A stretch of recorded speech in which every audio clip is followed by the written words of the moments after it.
Hi, my name is Mary. Today FM plays the best music in Lambasa. Today FM rocks.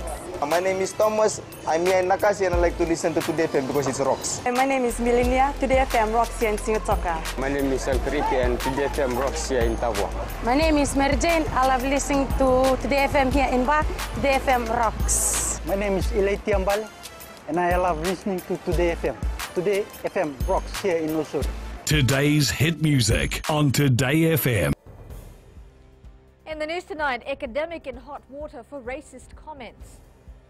Minister praises health officials. And Mother's Day celebrated around the country. From the studios of FBC Suva, Amrita Sagar. Tonight, FBC News is in possession of a series of email exchanges between an associate professor with the University of Fiji, where she makes racist references against the Indo-Fijian community while engaging in a heated argument with the president of Uni-Fiji Law Students Association, Filipe Bainivalu. According to the emails, Dr. Lithia Kurindrani remains unapologetic despite being called out for her racism by Bainivalu.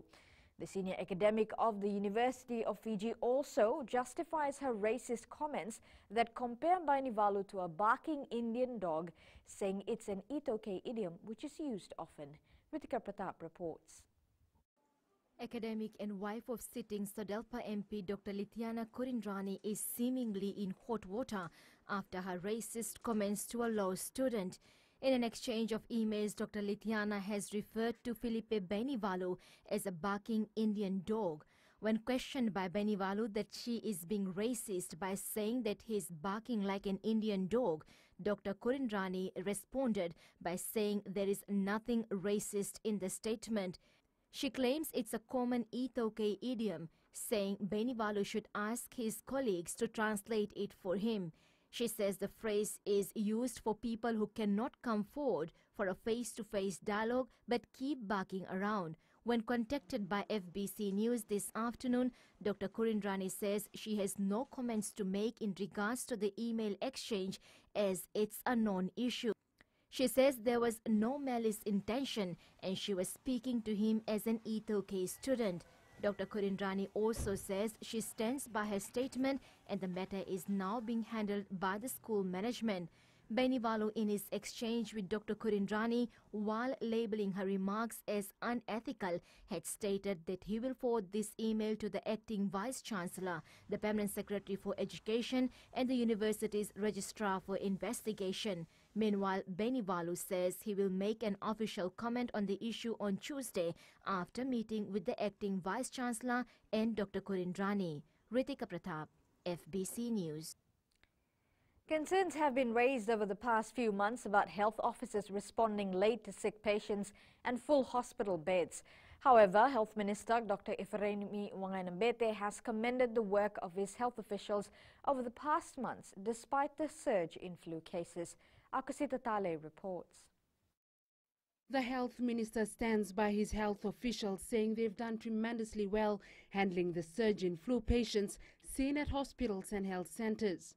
Knowing that all the bad that could happen, that they've done very, very well in terms of how we responded, how the hospitals has made sure that they find beds so that regions that need to be admitted get admitted. Is trying to ensure that we have a 4-hour policy, that people are seen within the 4 hours that they are seen. The minister, who frequently visits hospitals and health centers, says the ministry has responded well. I've seen the way that they've reacted and the expectations that have been put upon them, and I must say that the Ministry of Health has responded well. There are challenges in some places, but I can tell you they are even in the best of places, in Europe, in America, even in Australia, they remain a struggle. The minister says strategies and mechanisms are in place to ensure Fijians receive proper care. Akosita Tale, FBC News. A mother's love can never be measured, as she is a walking miracle not only in our lives but our family as well as the society. Fijians around the country marked Mother's Day today, which falls on the second Sunday of every May.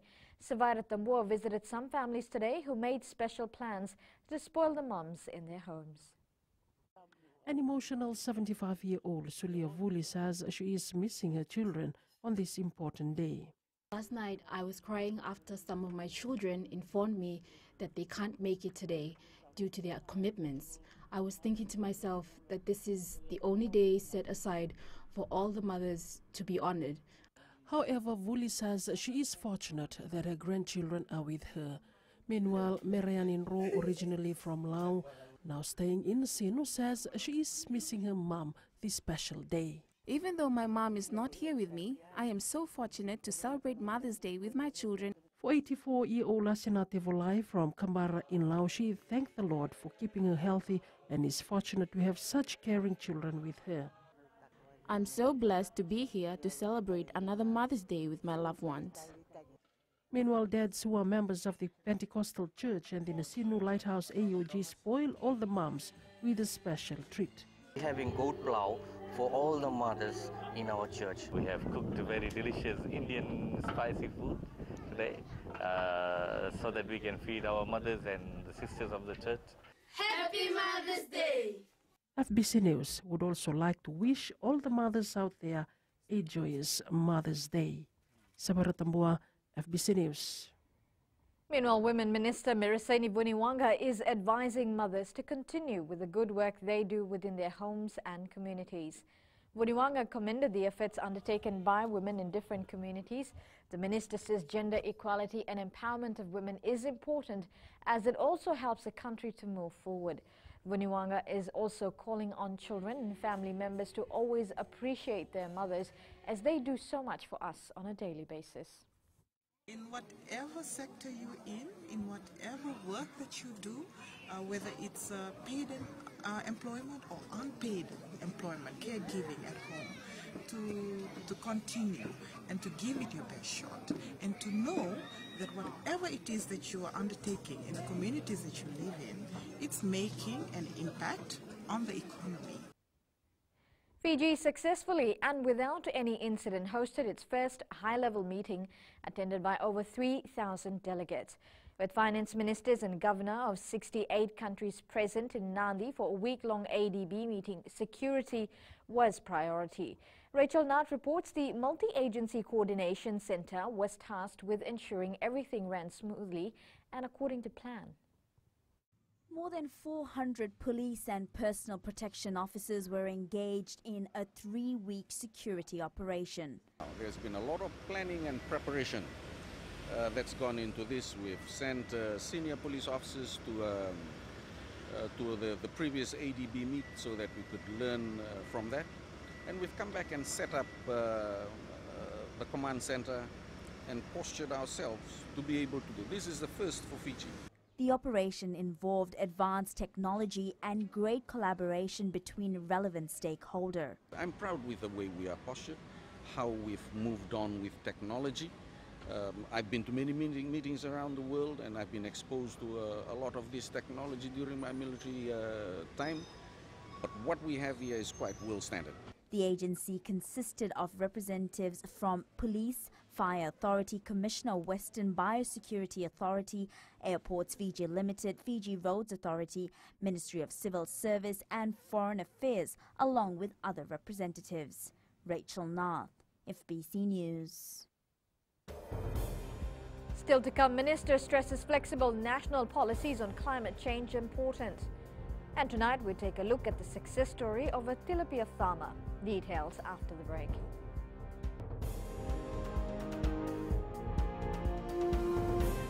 Nambula FM, nambandua ya nasere. Hoya uvasit sai sa ilambasa, ya ando talita ina warong nambula FM nambandua ya nasere. Guya do tumeli ako na tao no hinga toka. Talita kina na warong nambula FM, nambandua ya nasere. Wana tuma nambula FM, nambandua ya nasere nawaluan. Na vengo fani na tao.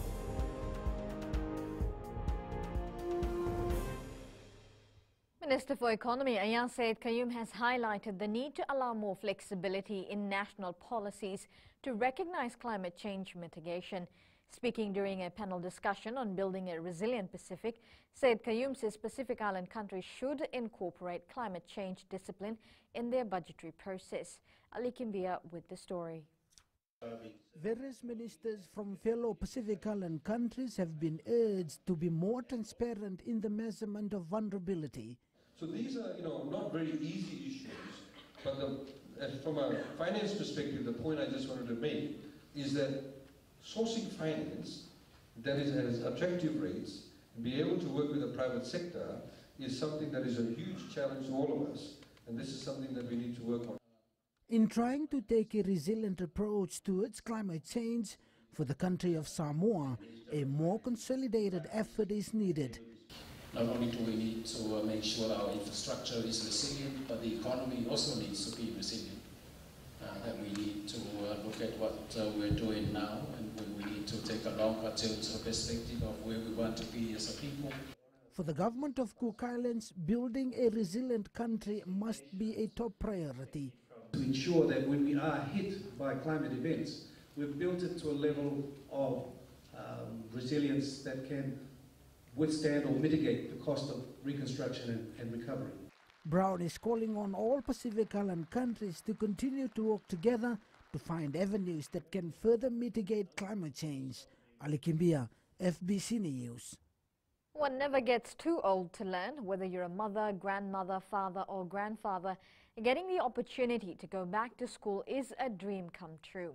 Yesterday, a mother of 2 and a grandfather to 19 kids overcame all odds to graduate from one of Vanuatu's technical college, the Ratu Epeli Ravoka campus in Bua.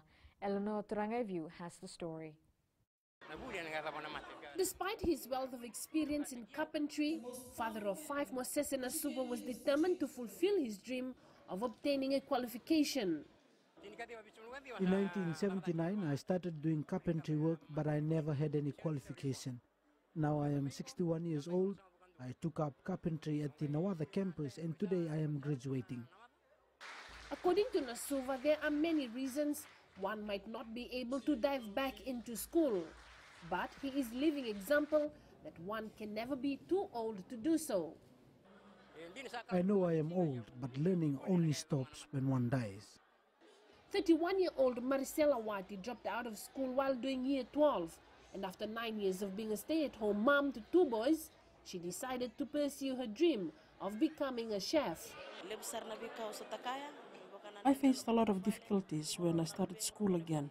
There were problems at home, no one to look after my children, and my family almost broke up. Today, Wati graduated with a certificate in level 2 cookery.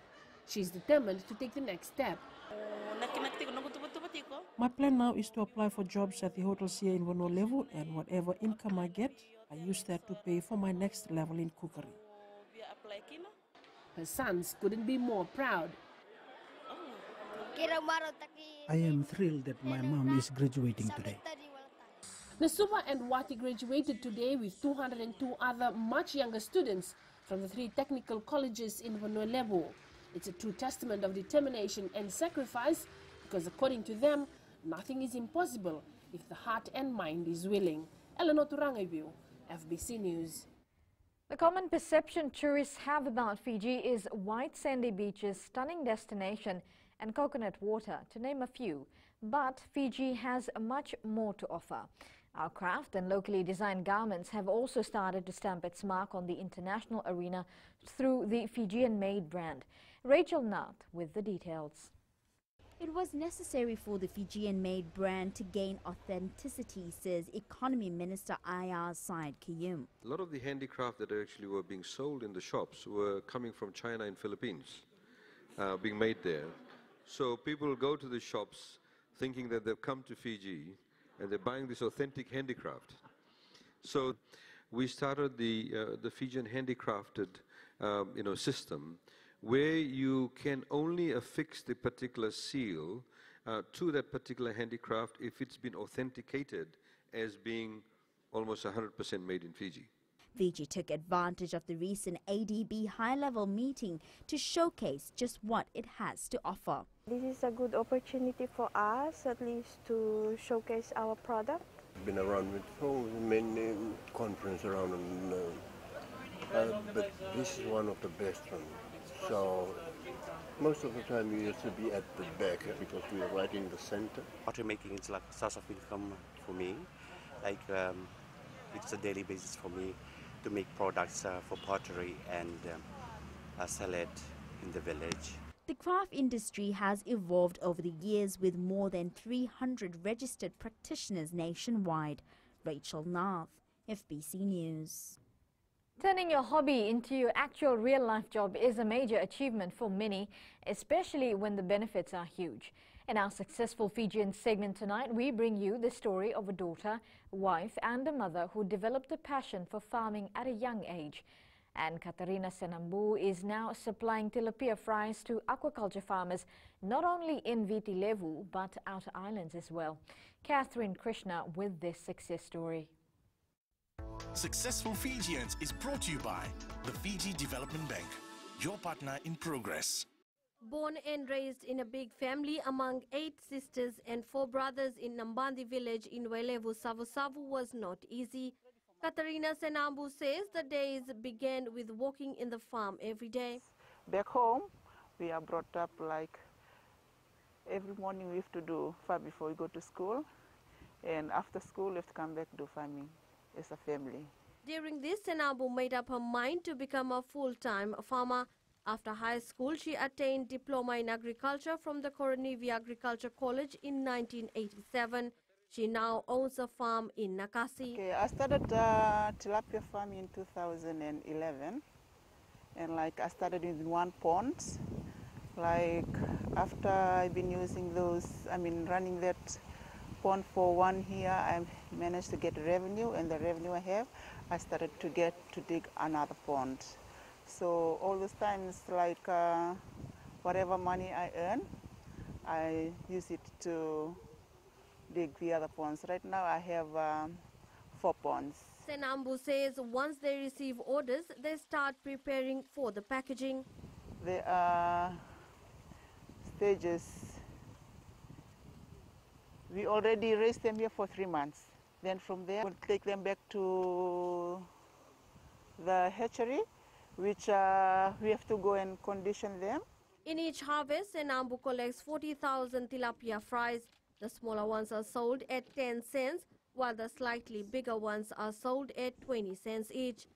She also has cash crops on her farm. But on the other hand, I'm also doing integrating farming in here, which I do vegetable farming, vanilla farming, beehives, papaya, pineapple, and all these veggies. Not only that, this is a very low-lying area. I'm managing all my 5 acre if I can make use of it. She is advising other females to be confident and start up something small. We all can make money. Not only in office, it depends. For me, myself, we also can make money in our resources around us. For me, as a lady farmer, I can tell you guys, I'm making good money in farming. So money, it's not only in the office or not white-collar job. Senambu says family support and trust is also vital for entrepreneurs to succeed. She has also thanked the Secretariat of the Pacific Community and Ministry of Fisheries for the assistance. Catherine Krishna, FBC News. Successful Fijians is brought to you by the Fiji Development Bank, your partner in progress. And in sports, Nandi crowned Fiji Fact Champion. And Fiji Mbati to meet Ngangifa Samoa on Saturday. This and more coming up.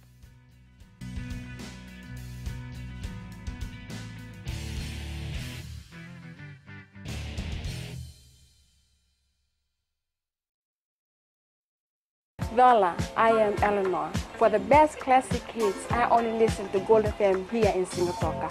Gold FM, only the classic hits.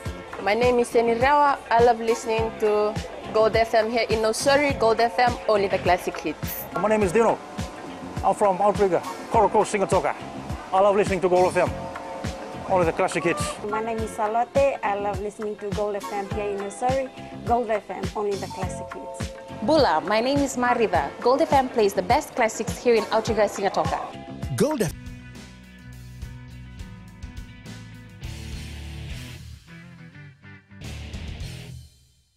The Dex Nandi football team have been crowned the new champion of the 2019 Vodafone Fiji Fact.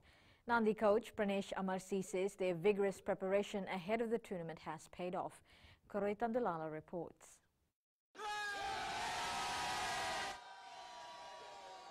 The words of encouragement from coach Pranesh Amarsi during the breather was taken well by the players who picked up their game tempo in the second half. Yeah, I mean, we have faith in our boys. I think what happened is we just got in late before the game. I think that's one of the factors affected our first half. And so second half we regrouped and yeah, the boys just played the way they usually play. Nandi team captain Rusiate Matararenga says they stuck to their game plan throughout the tournament. This is the first time that the Nandi team has gone early to camp from the first, even though we lost in the first round. But coming to the semi-final also, the boys were committed. Even though we didn't have much name in the team, we played from our hearts. There were a lot of young boys who really stepped up, and I'm thankful for the God Almighty. The Green Machines, who claimed the title back after 2 years, dedicated their win to all the mothers in the country celebrating Mother's Day. Koroi Tandulala, FBC Sports. The Fiji National Rugby League has laid out its development plans to help elevate the standard of the sport in Fiji. With the assistance of the national coach, Brandon Costin, Fiji will meet Kangifa Samoa on Saturday as part of its first development phase. Former Fiji National Rugby League General Manager Tommy Finau says it is important that FNRL start developing its players now to fulfill its bigger future plans. Try and develop our local players. I think that's the key thing that we have got a national coach based in Fiji. So it's a one step at a time. So this Tongan match is the first step. We will try to to keep everyone updated. And committed to developing the national Vodafone Fiji Party team.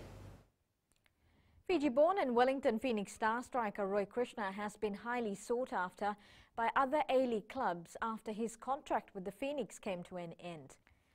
The Waratahs' hopes are hanging by a thread after suffering a heartbreaking 29-28 loss to the Lions this morning. It was a hard-fought win for the Lions as the Waratahs proved too strong a team. Meanwhile, the Highlanders held on to claim a 32-27 victory over the Jaguares in New Zealand last night. The Jaguares struck early with a try, but a consistent Highlanders side fought back to take the lead 26-13 at half-time. The Jaguares made an early start in the second spell, but was no match for the Highlanders' tenacity. The Melbourne Storms hammered the Parramatta Eels 64-10 in its NRL match last night.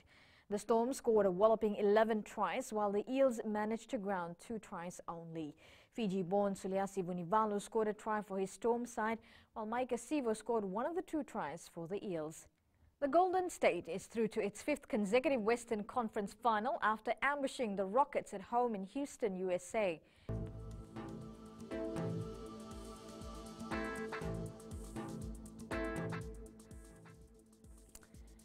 Mostly fine weather prevailed over most parts of the country, with brief showers and breezy conditions starting late in the afternoon.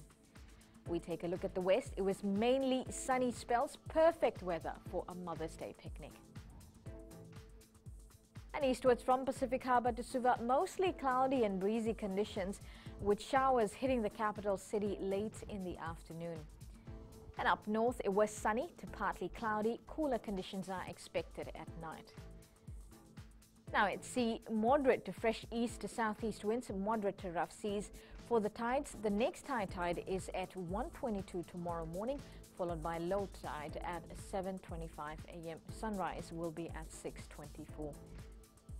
As for tomorrow, brief showers about the interior and eastern parts of the larger islands is forecast. There should be fine weather elsewhere, and cool nights are forecast as well. And looking further ahead, you can expect much of the similar conditions.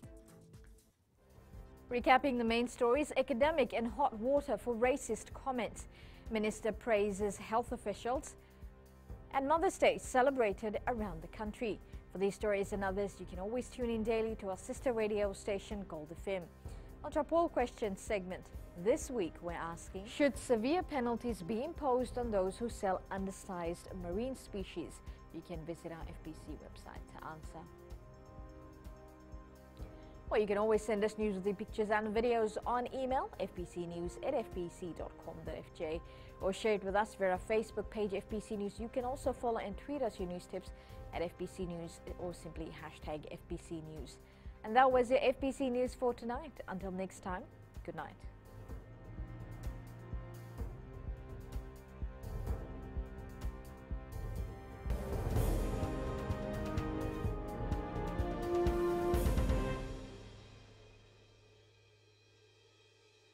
Hi, I'm Jyotishma. I'm from Singatoka. I love listening to Mirchi FM. Mirchi FM is hot.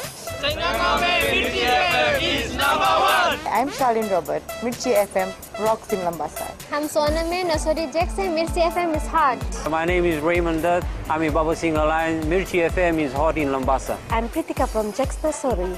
I love listening to Mirchi FM here in Nasori. Mirchi FM is hot. Mirchi FM, it's hot.